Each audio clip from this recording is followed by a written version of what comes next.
béni soit ton nom. Béni soit le nom du Seigneur. Béni soit ton nom glorieux. Béni soit le nom du Seigneur. Béni soit ton nom. Béni soit le nom du Seigneur. Béni soit ton nom glorieux.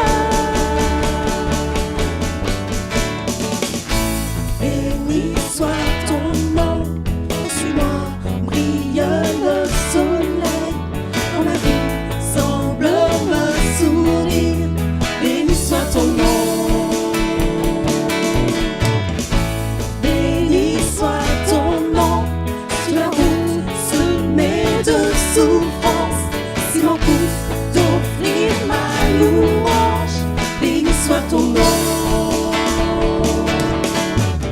Tes bienfaits font naître en moi des chants de louange.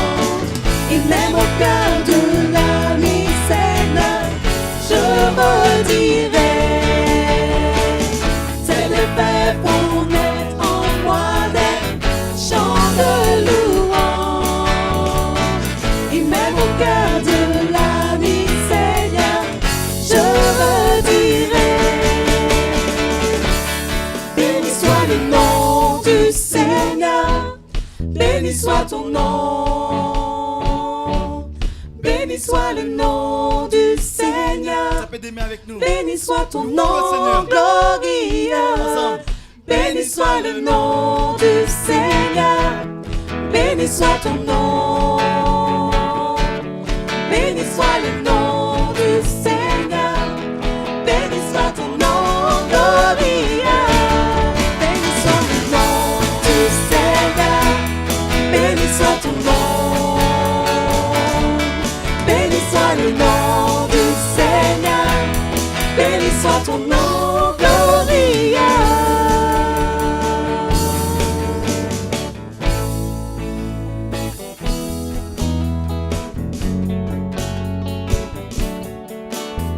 Tu donnes et tu reprends. Tu donnes et tu reprends. Mon cœur choisit de dire: oh, béni soit ton nom. Tu donnes et tu reprends. Tu donnes et tu reprends. Mon cœur choisit de dire: oh, béni soit ton nom. Tu donnes et tu reprends. Tu donnes et tu reprends. Mon cœur choisit de dire: oh, béni soit ton nom. Béni soit le nom du Seigneur. Béni soit ton nom. Béni soit le nom du Seigneur. Béni soit ton nom glorieux. Béni soit le nom du Seigneur. Béni soit ton nom. Béni soit le nom du Seigneur. Béni soit ton nom glorieux.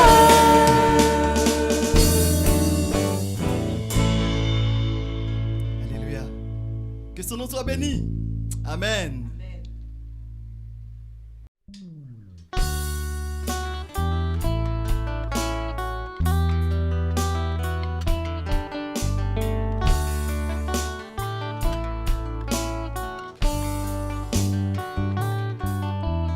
Lumière du monde, devenue dans l'obscurité, tu m'ouvres les yeux et je vois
pour m'empêcher. Je ne pourrais imaginer le prix payé pour m'empêcher. Non, je ne pourrais imaginer le prix payé pour m'empêcher. Et je ne pourrais imaginer le prix payé pour m'empêcher. Non, je ne pourrais imaginer le prix payé pour m'empêcher. Et me voici pour louer, me voici à tes pieds, me voici pour dire tu es mon Dieu, car tout en toi est beauté, tout en toi est grandeur, tout en toi est merveilleux pour moi. Me voici pour louer, me voici à tes pieds, me voici pour dire tu es mon Dieu. Tout en toi, tout en toi est beauté, tout en toi est grandeur, tout en toi est merveilleux pour moi.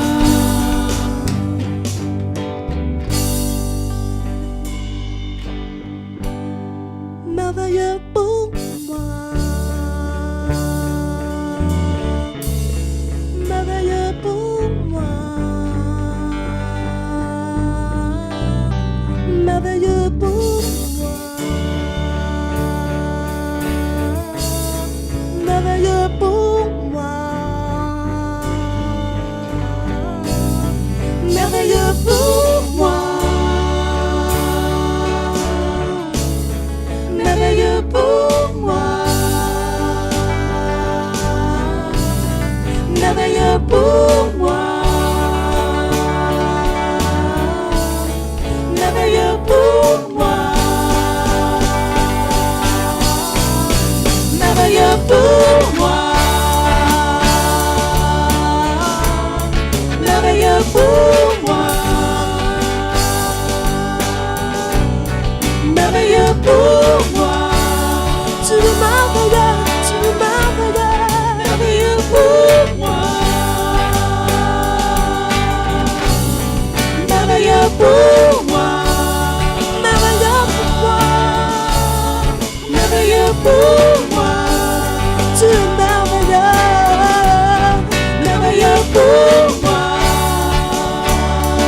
Tu es merveilleux. Merveilleux pour moi.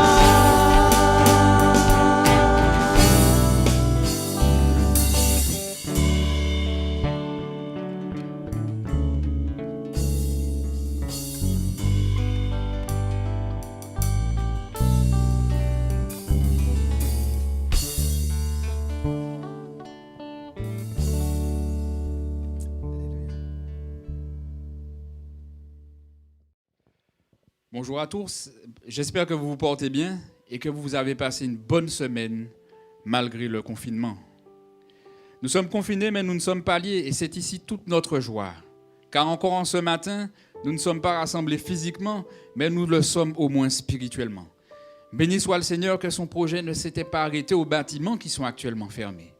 L'Église existe toujours et c'est là notre consolation. Car peu importe l'endroit où nous nous sommes trouvés ce matin, le nom de notre Dieu est resté loué. Je voudrais partager avec toi un message en ce matin que j'intitule « N'abandonne pas ton Dieu ». Mais avant toute chose, prions. Merci Père Céleste pour cette matinée que nous avons pu passer, où nous avons déjà pu te louer Seigneur. Merci parce que tu es un Dieu merveilleux qui nous a fait du bien tout au long de cette semaine. Oui Seigneur, nous ignorons tout ce que tu as fait pour nous, mais nous savons que tu as été sans cesse là, agissant pour nous. Encore ce matin, nous voulons te demander de nous rendre sensibles à tes paroles, qu'elles puissent vraiment nous pénétrer au plus profond de nos entrailles et qu'elles produisent l'effet que tu attends d'elles. Je veux te prier, Père, afin que tu sois toi-même mon guide encore durant ce temps où je prêche pour toi. Permets que rien ne puisse me déranger et que vraiment je puisse être un outil utile pour ta gloire encore ce matin. Je veux te dire merci en toutes choses, sachant que tu agiras. Je t'ai prié au nom de Jésus. Amen. Je pense que nous avons tous une histoire personnelle où nous avons laissé tomber un projet.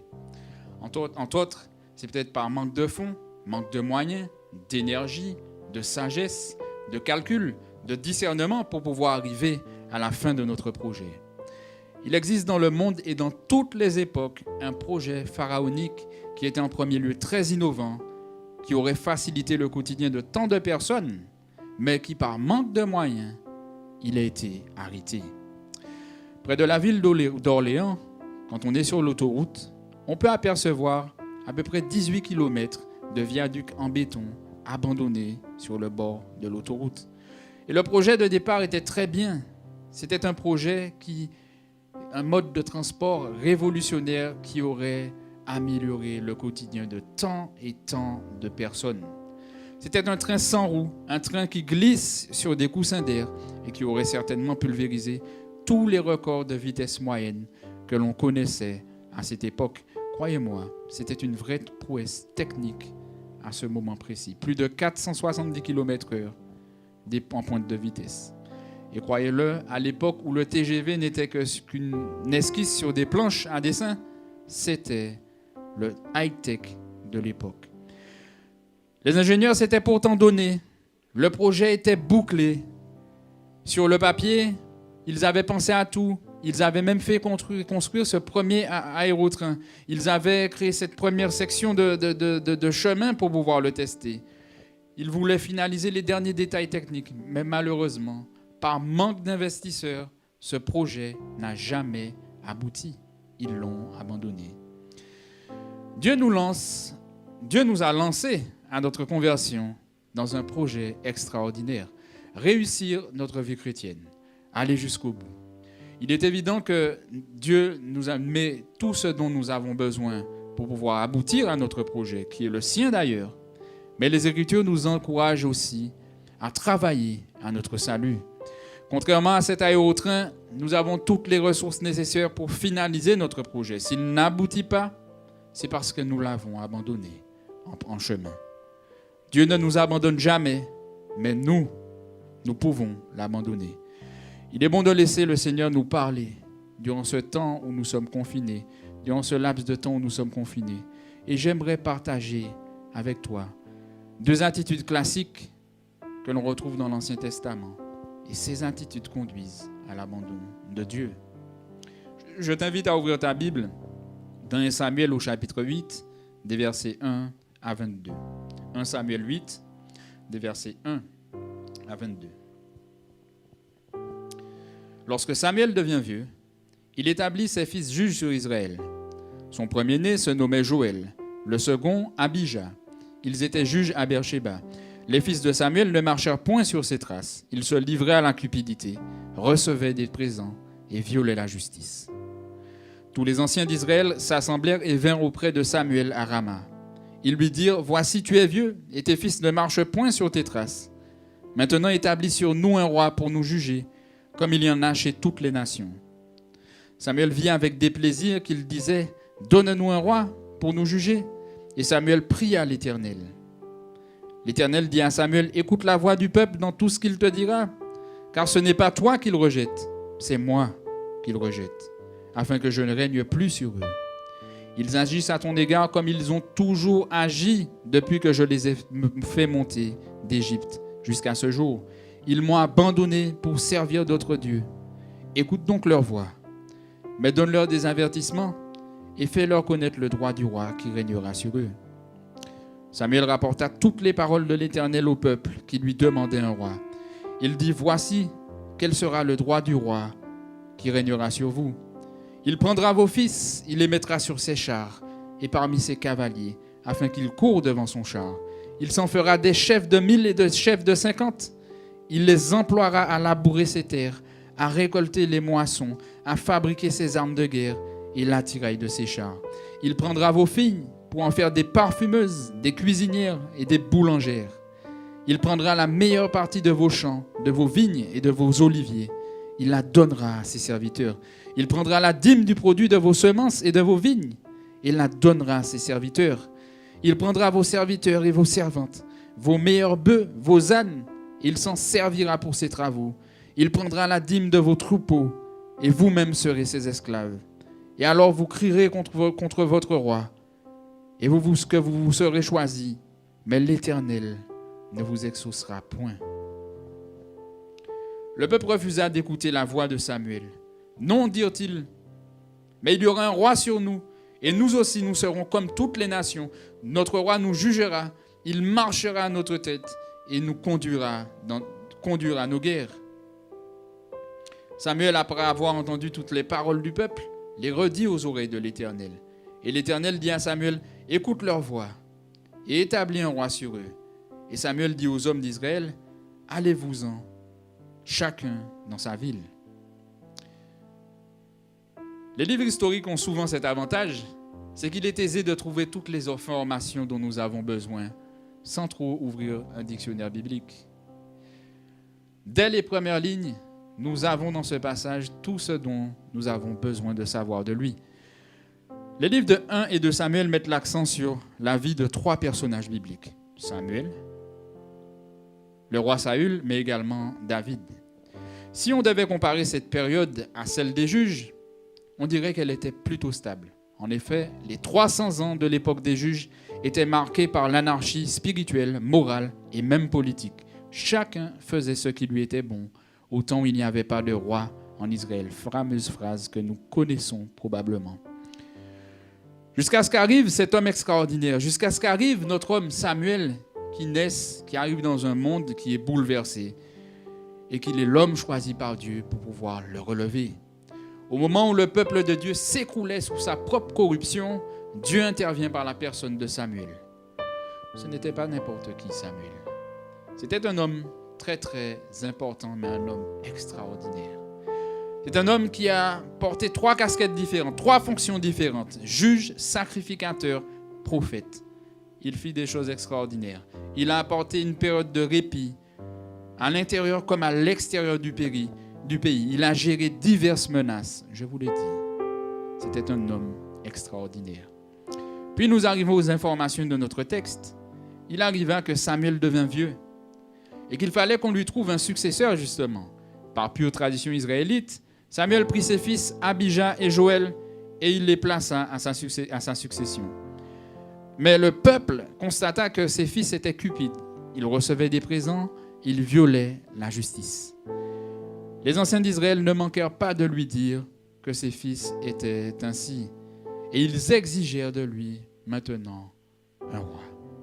C'en est assez du contexte. Voyons maintenant cette première attitude qui conduit à l'abandon de Dieu. Vouloir ressembler au monde.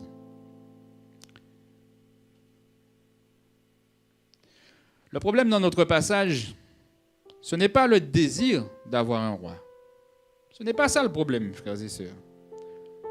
La royauté était déjà dans le plan de Dieu et pas simplement à l'époque où Samuel en parle.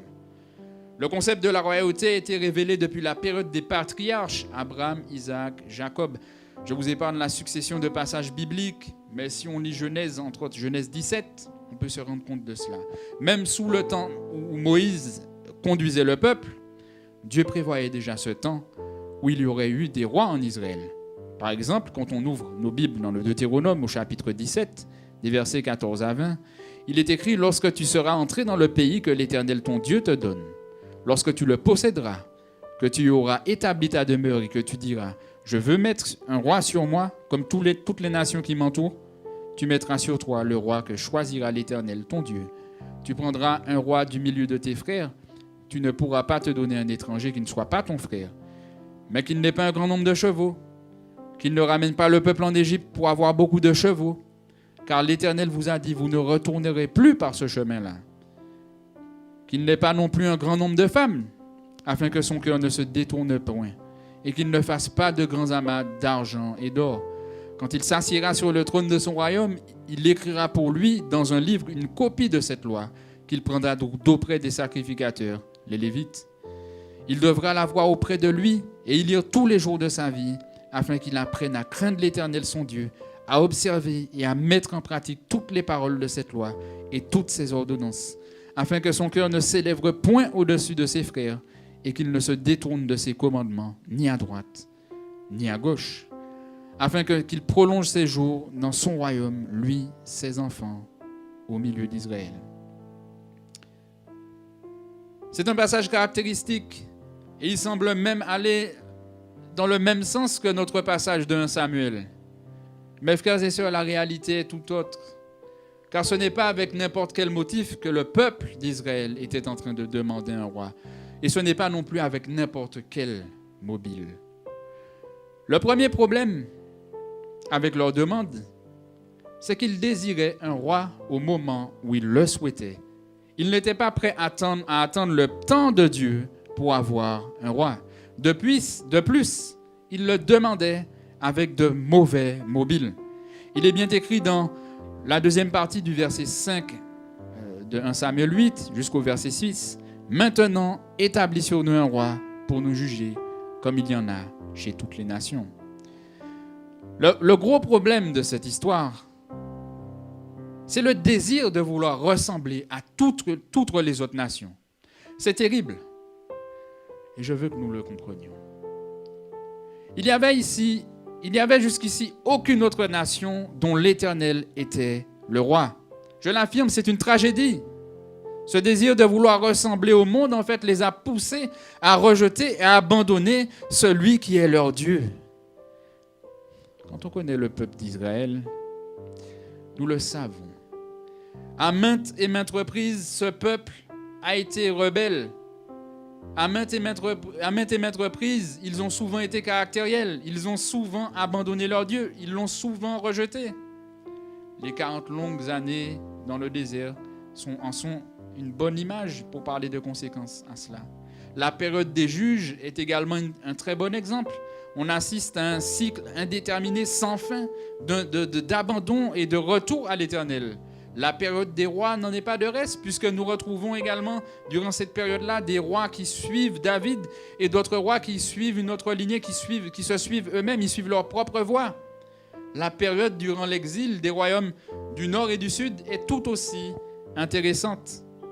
Quand on ouvre l'Ancien Testament, on a l'impression qu'on ne retrouve que cela, un peuple rebelle. Il est écrit dans Jérémie chapitre 2, des versets 5 à 13. Ainsi parle l'Éternel. Quelle iniquité vos pères ont-ils trouvé en moi pour s'éloigner de moi et pour aller auprès des choses de néant et n'être aussi eux-mêmes que néant? Ils n'ont pas dit où est l'Éternel qui nous a fait monter du pays d'Égypte, qui nous a conduits dans le désert, dans une terre aride et pleine de fosses, dans une terre où règne la sécheresse et l'ombre de la mort, dans une terre par où personne ne passe, où n'habite aucun homme. Je vous ai fait venir dans un pays semblable à un verger, pour que vous en mangiez les fruits et les meilleures productions. Mais vous êtes venus et vous avez souillé mon pays, et vous avez fait de mon héritage une abomination. Les sacrificateurs n'ont pas dit où est l'Éternel, les dépositaires de la loi ne m'ont pas connu, les bergers m'ont été infidèles. Les prophètes ont prophétisé par Baal et sont allés auprès de ceux qui ne sont d'aucun secours. C'est pourquoi je veux encore contester avec vous, dit l'Éternel. Je veux contester avec les enfants de vos enfants. Passez aux îles de Kittim et regardez. Envoyez quelqu'un à Kédar, observez bien, et regardez s'il n'y a rien de semblable. Y a-t-il une nation qui change ses dieux? Quoiqu'il ne soit pas des dieux. Et mon peuple a changé sa gloire contre ceux qui n'est d'aucun secours. Cieux, soyez étonnés de cela, frémissez d'épouvante et d'horreur, dit l'Éternel. Car mon peuple a commis un double péché. Ils m'ont abandonné, moi qui suis la source de vivre, pour se creuser des citernes crevassées qui ne retiennent pas l'eau. C'est un long passage que je vous invite à méditer de chez vous. Mais il est fort de sens, car c'est un passage qui nous montre l'universalité de la rébellion pour le peuple d'Israël. c'est quasiment c'est toutes les classes, pas quasiment, c'est toutes les classes confondues qui ont abandonné l'Éternel. Sacrificateurs, conducteurs, prophètes, monsieur et madame tout le monde, tous l'ont abandonné. Et ils ont placé leur confiance en d'autres choses, dans des choses de néant pour ressembler au néant. Ils ont placé leur confiance en Baal, en Moloch, en toute la clique. Et ils se sont creusés ainsi des citernes crevassées, des citernes dont l'eau s'échappe, lui qui était la seule source d'eau vive.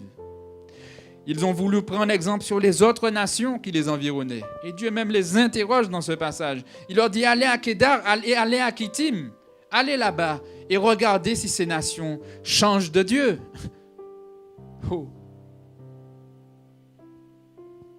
Frères et sœurs, pensez-vous que nous sommes différents de ce peuple? Pensez-vous que souvent nos meilleurs sont meilleurs que ce peuple? Pensez-vous que nous sommes intouchables à la rébellion? Oh, malheureusement, ce matin, je suis bel et bien obligé de dire qu'il nous arrive d'être comme eux.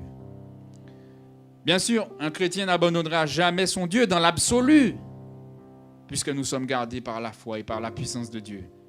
Mais il est évident aussi que ce même cœur qui habitait les Israélites, ce même cœur qui les habitait, est ce cœur qui nous habite le plus souvent pour nous faire commettre des choses comme eux. Il est évident que ce cœur qui les a conduits à abandonner leur Dieu est ce même cœur qui peut nous conduire à abandonner notre Dieu.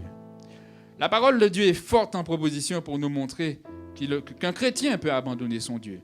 Dans le Nouveau Testament, les chrétiens d'Éphèse sont le modèle par excellence. Apocalypse chapitre 2, des versets 1 à 4 nous dit « Écrit à l'ange d'Éphèse, voici ce que dit celui qui tient les 7 étoiles dans sa main droite, celui qui marche au milieu des 7 chandeliers d'or. Je connais tes œuvres, ton travail et ta persévérance. Je sais que tu ne peux pas supporter les méchants, que tu as éprouvé ceux qui se disent apôtres et qui ne le sont pas, et que tu les as trouvés menteurs, que tu as de la persévérance, que tu as souffert à cause de mon nom, que tu ne t'es point lassé. Mais ce que j'ai contre toi, c'est que tu as abandonné ton premier amour. » Frères et sœurs, quand on analyse l'épître aux Éphésiens, on n'a pas l'impression que Paul a quelque chose à dire qui va contre cette église. Au contraire, on a l'impression que c'est une église qui est en pleine forme spirituelle. On a l'impression que cette église n'a pas de problème. Comme par exemple Corinthe, Galates ou même Colosse, où Dieu a vraiment besoin de parler d'un problème précis. Ici, toute cette lettre est un encouragement à vivre une vie chrétienne digne. Et c'était le cas, frères et sœurs. L'église d'Éphèse était une église qui était un modèle dans toute la région de l'Asie mineure, un espèce de grand pôle d'évangélisation pour toute la région, pour toute sa province. Et Dieu même la loue dans ce passage pour tout ce qu'elle avait fait, pour son travail, sa persévérance. Il est évident qu'il ne supportait pas non plus les mauvaises doctrines, ni même les faux docteurs. Ils ont été jusqu'à la persécution, ils ne se sont pas lassés dans leur travail, mais il est aussi flagrant de voir qu'ils avaient abandonné leur premier amour. Je pense que vous êtes, tout comme moi, suffisamment, vous comprenez la parole de Dieu. Abandonner son premier amour, c'est synonyme d'abandonner Dieu lui-même. Je l'ai dit, nous sommes tout aussi capables d'abandonner notre Dieu que les Israélites. Et c'est un fait biblique. Et ce qui est toujours biblique, frères et sœurs, c'est que ce comportement de vouloir ressembler au monde est une voie qui nous amène à l'abandon de Dieu. Ce n'est pas pour rien que nous avons tous ces passages dans le Nouveau Testament, frères et sœurs. Ce n'est pas pour rien que nous avons tous ces passages qui sont là pour nous rappeler notre identité dans le Seigneur. C'est pour que nous puissions nous accaparer ces vérités et les vivre pleinement, que nous rentrons en possession de ce que Dieu a déjà en réserve pour nous et surtout que nous ne l'abandonnions pas. Aujourd'hui, quoique nous sommes, nous les hommes, sous différents régimes politiques, bien sûr dans le monde il y a encore des monarchies, la forme la plus répandue c'est la démocratie, il y a également quelques dictatures, il y a même des chrétiens qui vivent sous des dictatures. Mais il n'en demeure pas moins, frères et sœurs, malgré tous ces régimes politiques, que notre Dieu, c'est lui le roi de toute la terre. Ce temps qui est particulièrement éprouvant pour le monde et pour tous est là pour nous rappeler cette vérité. Car en effet, où sont les grands de ce monde? Ceux qui pensent jouer avec le monde et le diriger. Où est-ce qu'ils sont, frères et sœurs? Même s'ils avaient tous les trésors du monde, ils ne pourraient pas arrêter cette épidémie qui passe partout le monde. Dieu a mis une pause en 2020. Et personne ne peut mettre play si ce n'est que lui-même. Parce qu'il règne et il est souverain. Et la plus grande leçon que nous pouvons prendre de ce Covid, c'est qu'il est souverain et qu'il est le roi de toute la terre qui règne comme il veut. Dans ce temps troublant, frères et sœurs, il y a une chose qui est belle avec ce roi, c'est qu'il veut se laisser trouver par tous. Parce qu'il se laisse trouver par tous. Même ceux qui le cherchent le trouveront. Même ceux qui ne le cherchent pas arrivent à le trouver, comme me le montre la parole de mon Seigneur. Mais il veut que nous le cherchions par la foi et dans ce temps compliqué, que son Église le recherche par la foi. Il ne veut pas que nous ressemblons au monde, que nous nous apitoyons sur notre sort, que nous pleurons. Nous savons très bien que notre Dieu est au ciel et qu'il règne. Il ne nous demande pas de ressembler au monde qui s'apitoie sur son sort. Alors oui, nous passons par des moments difficiles. On ne mange pas tout ce que l'on veut comme on veut. C'est vrai qu'il manque certaines choses à la maison, bien sûr. Mais frères et sœurs, il n'en demeure pas moins que Dieu nous renouvelle encore chaque jour, qu'il renouvelle sa bonté encore chaque jour envers nous. Parce que si tu t'es levé ce matin sans que tu ne sois atteint du coronavirus, c'est parce que l'Éternel t'a fait grâce. Si tu t'es levé sur tes deux jambes et que tu as pu marcher, c'est parce que l'Éternel t'a fait grâce. Et il nous fait grâce, frères et sœurs, ce n'est pas pour que nous puissions nous fourvoyer et ressembler à ce monde, mais que nous puissions lui ressembler. Vous connaissez ce passage, on a tellement dû vous le citer. Romains chapitre 12 au verset 2. Ne vous conformez pas au siècle présent, mais soyez transformés par le renouvellement de l'intelligence, afin que vous discerniez quelle est la volonté de Dieu, ce qui est bon, agréable et parfait. Ce n'est pas pour rien que c'est écrit cela dans Romains chapitre 12. Ce n'est pas pour rien que c'est écrit cela, frères et sœurs. Ce passage nous apprend que nous ne devons pas nous conformer au siècle présent, mais de nous laisser transformer par le renouvellement de notre intelligence, afin que nous sachions quelle est la volonté de Dieu. Celui qui veut se rendre conforme, celui qui veut ressembler à ce monde, finit par être conforme à ce monde. Sa mentalité, sa spiritualité et tout en lui sera forcément obscurci. Et il finira par abandonner son Dieu. Si nous désirons ressembler au monde, frères et sœurs, c'est l'autoroute, la voie la plus rapide pour que nous puissions abandonner notre Dieu. Nous avons vu cette première attitude à éviter. Voyons maintenant cette deuxième attitude. Ne pas écouter les avertissements de Dieu. Vous savez, dans cette histoire d'un Samuel chapitre 8, il y a une chose qui est flagrante. C'est que malgré tout, Dieu veut que son peuple s'épanouisse. Et que malgré qu'il le rejette, il tient quand même à lui parler. Il tient quand même à l'avertir, à lui dire, mais ce que tu fais là, c'est pas bien et que tu vas te retrouver dans des problèmes pas possibles. Revenons sur ce qu'il est écrit des versets 10 à 18 de 1 Samuel chapitre 8. Samuel rapporta toutes les paroles de l'Éternel au peuple qui lui demandait un roi. Il dit, voici quel sera le droit du roi qui régnera sur vous. Il prendra vos fils et il les mettra sur ses chars et parmi ses cavaliers, afin qu'ils courent devant son char. Il s'en fera des chefs de 1000 et des chefs de 50. Il les emploiera à labourer ses terres, à récolter ses moissons, à fabriquer ses armes de guerre et l'attirail de ses chars. Il prendra vos filles pour en faire des parfumeuses, des cuisinières et des boulangères. Il prendra la meilleure partie de vos champs, de vos vignes et de vos oliviers, et la donnera à ses serviteurs. Il prendra la dîme du produit de vos semences et de vos vignes. Il la donnera à ses serviteurs. Il prendra vos serviteurs et vos servantes, vos meilleurs bœufs et vos ânes, et il s'en servira pour ses travaux. Il prendra la dîme de vos troupeaux, et vous serez ses esclaves. Alors vous crierez contre votre roi, que vous vous serez choisis, mais l'Éternel ne vous exaucera point. C'est tout de même terrible, cette idée de vouloir un roi. Ça pouvait être séduisant de regarder au monde, de regarder autour de soi et de voir qu'ils ont tous un roi. Certains d'entre eux peut-être avait la formule qui gagnait. Mais le Seigneur tenait à montrer à son peuple aussi que l'idée n'était pas si chatoyante que ça avait des conséquences néfastes. Le roi prendra vos fils et vos filles. Il en fera des cavaliers, des éclaireurs, des agriculteurs à son service, des soldats, des parfumeuses, des cuisinières, des boulangères. Et non seulement ça, il prendra vos terres, le meilleur produit de vos animaux, de votre terrain, même votre argent. Il vous dépouillera, vous serez des esclaves. Et même quand ce roi méchant vous fera toutes ces méchancetés, quand vous crierez vers Dieu, eh bien Dieu ne vous exaucera point. Voilà plusieurs raisons qui devaient les dissuader. Eh bien, à notre grande surprise, ou peut-être pas, puisque nous connaissons ce peuple, la voix de Samuel, malgré tout cela, ils ont persisté à vouloir ce roi pour ressembler aux nations. C'est terrible, mais c'est la vérité. Quand on connaît l'histoire de ce peuple, nous savons pertinemment qu'ils ne sont pas à leur premier écoute d'essai.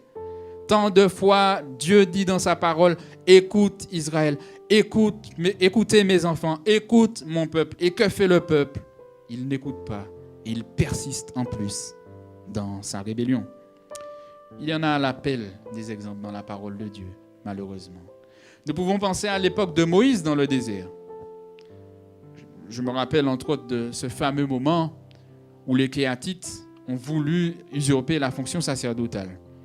Les Kéatites étaient chargés de s'occuper du transport des matériaux qui supportaient l'arche au moment des déplacements justement du peuple. Et ils ont voulu un jour offrir des parfums devant l'Éternel. Et ils ont voulu persister dans cette voie. Ils n'ont pas écouté l'ordre que Dieu leur avait donné par l'intermédiaire de Moïse. Bilan de cette histoire, nous la connaissons. Au moment où tout le monde a pris leur petit encensoir pour pouvoir offrir des parfums, la terre s'est ouverte et les a engloutis sur le champ. Regardons ce que dit le psaume 81 à partir du verset 9 à 17. Passage très intéressant. « Écoute mon peuple et je t'avertirai. Israël, si seulement tu m'écoutais, qu'il n'y ait au milieu de toi aucun autre Dieu, ne te prosterne pas devant des dieux étrangers. Je suis l'Éternel ton Dieu qui t'ai fait sortir d'Égypte. Ouvre ta bouche et je la remplirai. Mais mon peuple ne m'a pas écouté. Israël n'a pas voulu de moi. Alors je les ai livrés au penchant de leur cœur et ils ont suivi leur propre projet. Si seulement mon peuple m'écoutait, si seulement Israël marchait dans mes voies, en un instant j'humilierais leurs ennemis, je tournerais ma main contre leurs adversaires. Ceux qui détestent l'Éternel les flatteraient et le bonheur d'Israël durerait toujours. Je le nourrirais du meilleur blé et je le rassasirais de miel sauvage. C'est malheureusement cette disposition à ne pas écouter, mais à persister dans le mal qui leur a coûté cher. Ce texte est formel. C'est parce qu'ils n'écoutaient pas la voix de Dieu que Dieu lui-même les a laissés, il les a livrés au propre penchant de leur cœur. Frères et sœurs, je l'ai déjà dit, nous ne sommes pas différents d'eux. Nous ne sommes pas différents d'eux. Nous ne sommes pas immunisés. Et ce n'est pas parce que nous avons Christ que nous sommes immunisés. Bien sûr que non. Au contraire, quand on n'écoute pas Dieu, ça nous amène forcément à l'abandon. Et dans le Nouveau Testament, il y a aussi des exemples de non-écoute qui produit justement l'abandon. Le meilleur exemple dans le Nouveau Testament, c'est bien tous ces naufragés de la foi. Il est écrit dans 1 Timothée au chapitre 18, chapitre 1er au verset 18 et 19, la recommandation que je t'adresse, Timothée mon enfant, selon les prophéties faites précédemment à ton sujet, c'est que d'après elles, tu combattes le bon combat en gardant la foi et une bonne conscience. Cette conscience, quelques-uns l'ont perdue et ils ont fait naufrage par rapport à la foi. Paul s'adresse à son disciple, à son cher Timothée, et il lui dit « Combat le bon combat, garde la foi et une bonne conscience ». Quand on n'écoute pas notre conscience, frères et sœurs, on finit par la perdre. Vous savez, on ne se réveille jamais un matin et puis la bonne conscience n'est plus là. C'est parce qu'on a formaté cette conscience. On l'a étouffée à chaque fois qu'elle nous parlait. Et plus elle nous parlait, plus on ne l'écoutait pas. Et un beau jour, cette conscience, on se réveille et on ne l'a plus. Et on finit comme ce peuple. On finit comme le peuple d'Israël. On finit par faire un naufrage par rapport à la foi et on s'éloigne de Dieu. Écoutez, frères et sœurs, voilà un exercice qui est compliqué. C'est compliqué d'écouter. C'est compliqué d'écouter. Je vous mets au défi de chez vous. Est-ce que vous m'écoutez toujours, justement? Et l'expérience prouve que, en fait, on écoute très peu. On parle beaucoup. Et bien que Dieu nous ait donné 2 oreilles pour pouvoir écouter et une bouche pour parler, on écoute peu et on parle beaucoup. On raconte cette histoire qui a une pointe d'humour sur le président Roosevelt qui recevait plein de personnes à la Maison-Blanche un jour. Mais il savait pertinemment que personne n'écoutait ce qu'il disait. Alors il a eu l'idée de tenter cette expérience. Chacune des personnes qui allaient le saluer, il allait murmurer à leurs oreilles, « Ce matin, j'ai tué ma grand-mère. » Et la plupart des personnes à qui il disait cela avaient cela en guise de réponse. « Oh, c'est merveilleux, continuez votre travail, nous apprécions ce que vous faites, que Dieu vous bénisse. » Il a même eu droit à cela. Jusqu'à ce qu'il arrive à l'ambassadeur de Bolivie, qu'il entendit lui dire, « J'ai tué ma grand-mère ce matin. » Et il répondit, « Je suis sûr qu'elle le méritait. » C'est une histoire qui a une pointe d'humour, je l'ai dit, mais elle est tellement vraie. Elle est tellement vraie. La Bible nous prouve que l'homme a une façon très singulière d'écouter. Nous écoutons le plus souvent de manière passive. Nous écoutons le plus souvent à notre façon, comme un petit peu ces étudiants qui doivent valider un cours, mais qui n'ont qu'à se pointer au cours pour pouvoir le valider. Ils n'ont pas besoin de prendre des notes, ils n'ont pas besoin de passer d'examen. Juste leur présence leur suffit pour valider. J'ai été étudiant. Quand on arrivait à ce genre de cours, eh bien, croyez-moi, le professeur pouvait parler. Là, j'étais imperméable à son discours et je n'écoutais rien du tout. Mais c'est ainsi que nous écoutons le plus souvent, frères et sœurs. Parce que la parole nous le rappelle. Jacques chapitre 1 au verset 19 nous le dit très, très clairement. Sachez-le, mes frères bien-aimés, ainsi que tout homme soit prompt à écouter. J'ai pour coutume de dire que tout ce qui se retrouve dans la parole de Dieu, toutes les recommandations de notre Seigneur sont contraires à notre nature. Si Dieu nous dit qu'il faut que nous soyons prompts à écouter, c'est parce que forcément nous sommes plutôt prompts à parler et à ne pas écouter. C'est parce que le peuple d'Israël n'avait pas écouté les avertissements de Samuel qui se sont retrouvés dans cette situation.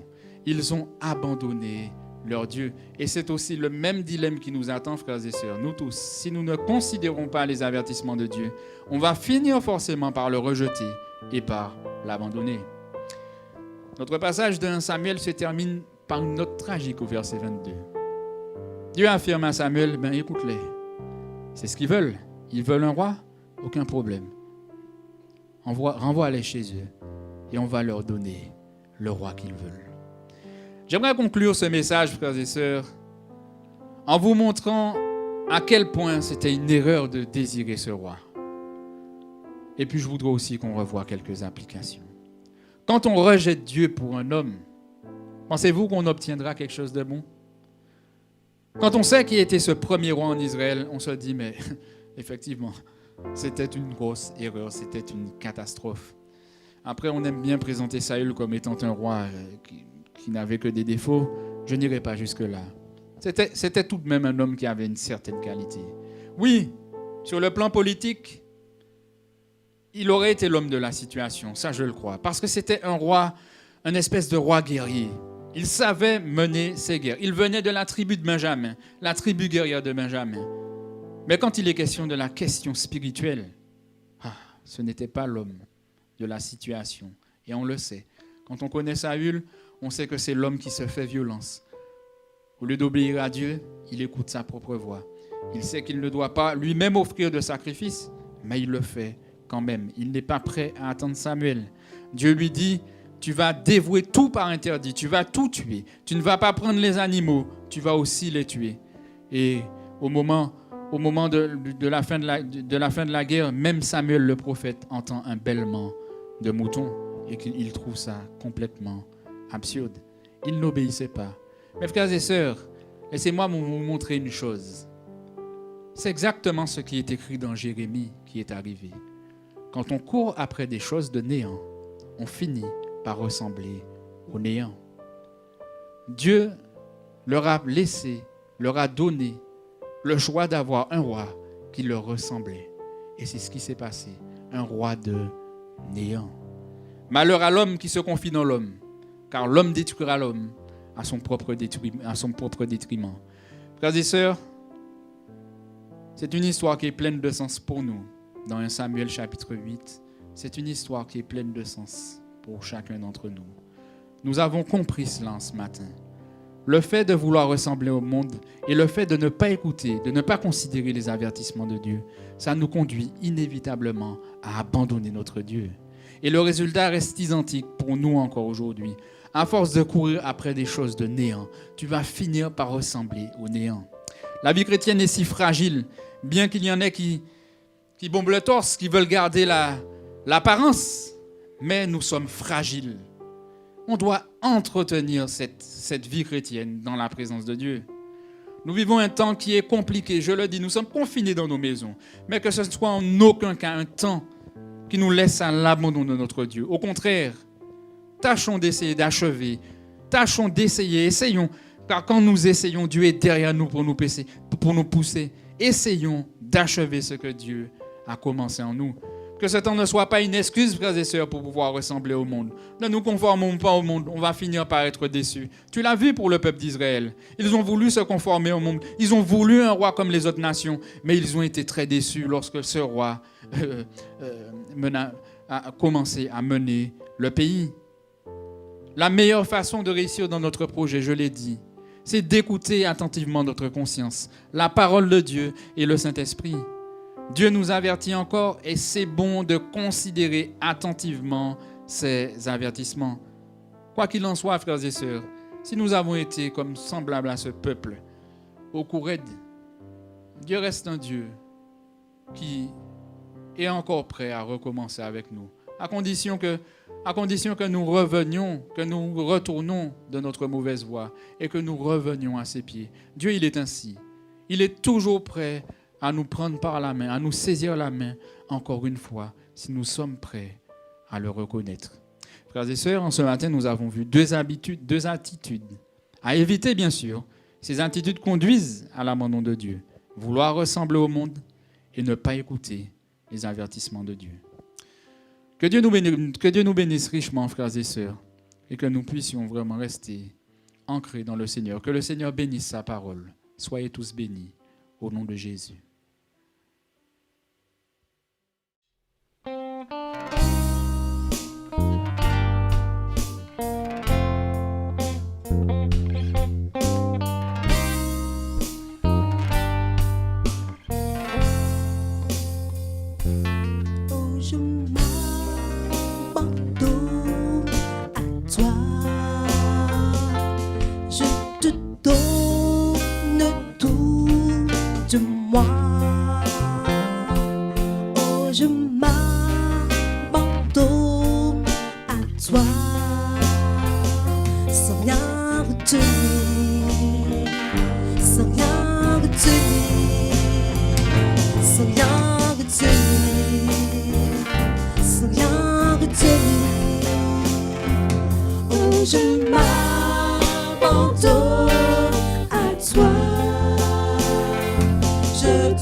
Je me tu peux m'utiliser. Je me livre totalement. Je me livre totalement. Tu peux m'utiliser. Je me livre totalement. Je me livre, Seigneur. Je me livre totalement. Tu peux m'utiliser. Je me livre totalement. Je me livre totalement. Tu peux m'utiliser. Me voici devant toi. Ma vie est entre tes mains. Je veux voir tes désirs se révéler en moi, Seigneur. Je me livre totalement. Je me livre totalement. Tu peux m'utiliser. Je me livre totalement. Je me livre, Seigneur. Je me livre, Seigneur. Je me livre totalement. Tu peux m'utiliser. Je me livre totalement. Je me livre totalement. Tu peux m'utiliser. Je me livre totalement. Je me livre totalement. Tu peux m'utiliser. Je m'abandonne à toi. Je te donne tout de moi. Oh, je m'abandonne à toi. Sans rien retenir, sans rien retenir, sans rien retenir, sans rien retenir. Je me livre totalement. Je me livre totalement. Tu peux m'utiliser. Je me livre totalement. Je me livre totalement. Tu peux